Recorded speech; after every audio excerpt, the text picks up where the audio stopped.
ಸಂಧ್ಯಾ ಪ್ರವರ್ತತೆ ಉತ್ತಿಷ್ಠ ನರಶಾರ್ದೂಲ ಭುವಿ ಕೊಂಚಂ ನೀರು ತಾಮಗ.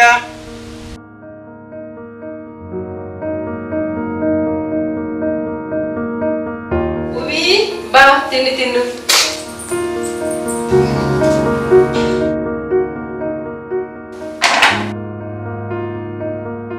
ತರಕಾರಿ ಮತ್ತು ಎಣ್ಣೆ ಪ್ಯಾಕೆಟ್ ಅನ್ನು ಯಾಕಲ್ಲಿ ಹಾಕಿದ್ರಿ?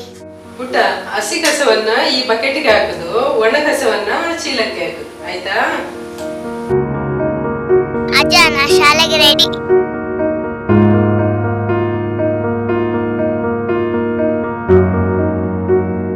ಅಯ್ಯ, ಸುರೇಶ್ ಅಂಕಲ್ಗೆ ಬುದ್ಧಿ ಇಲ್ಲ, ಎಲ್ಲ ಕಸವನ್ನು ರೋಡಲ್ಲೇ ಬಿಸಾಕ್ತಾರೆ. ಅಜ್ಜನಿಗೆ ಎಲ್ಲ ವಿಷಯ ಗೊತ್ತಾಗ್ತದೆ, ಆದ್ರೆ ಈ ಜನರಿಗೆ ಅದು ಗೊತ್ತಾಗೋದಿಲ್ಲ. ಚೀ, ಎಷ್ಟೊಂದು ಗಲೀಜು ಮಾಡ್ತಾರೆ.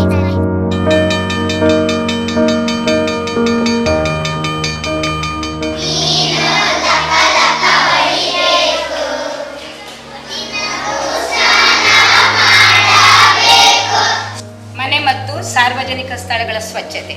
ಈಗ ಮನೆಯಲ್ಲಿ ನಾವು ಯಾವ ರೀತಿ ಸ್ವಚ್ಛತೆಯನ್ನು ಕಾಪಾಡಬೇಕಂದ್ರೆ, ಮೊದಲನೇದಾಗಿ ನಮ್ಮ ಶುಚಿತ್ವ ಮೊದಲಿರಬೇಕು. ನಂತರ ಮನೆಯಲ್ಲಿರುವ ಕಸ ಹೇಳಿದಾಗೆ ಯಾವುದು ಹಸಿ ಕಸ ಮತ್ತು ಒಣ ಕಸ, ಈ ರೀತಿ ಕಸಗಳ ವಿಂಗಡಣೆ ಮಾಡಬೇಕು. ಹಸಿ ಕಸವನ್ನು ಏನು ಮಾಡ್ಬೋದು, ಸಂಗ್ರಹ ಮಾಡಿ ಅದನ್ನು ಗೊಬ್ಬರವನ್ನು ಮಾಡ್ಬೋದು. ಒಣ ಕಸವನ್ನು ನಾವು ಏನು ಮಾಡ್ತೇವೆ, ನಗರಸಭೆಯವರು ಬಂದಾಗ ಅವರಿಗೆ ಕೊಟ್ಟು ಅದರಿಂದ ಮರುಬಳಕೆಯನ್ನು ಕೂಡ ಮಾಡ್ತಾರೆ. ಎರಡನೇದಾಗಿ ಈ ಪ್ಲಾಸ್ಟಿಕ್ ನಿಷೇಧ. ಪ್ಲಾಸ್ಟಿಕ್ ಮೊದಲು ಏನು ಮಾಡ್ತಿದ್ರು, ಎಲ್ಲರೂ ಕೂಡ ಪ್ರತಿಯೊಂದು ಏನು ಅಂಗಡಿಗೆ ಹೋಗಿ ಸಾಮಾನು ತರುವಾಗ ಪ್ಲಾಸ್ಟಿಕ್ನಲ್ಲೇ ಹಾಕಿ ತರ್ತಿದ್ರು.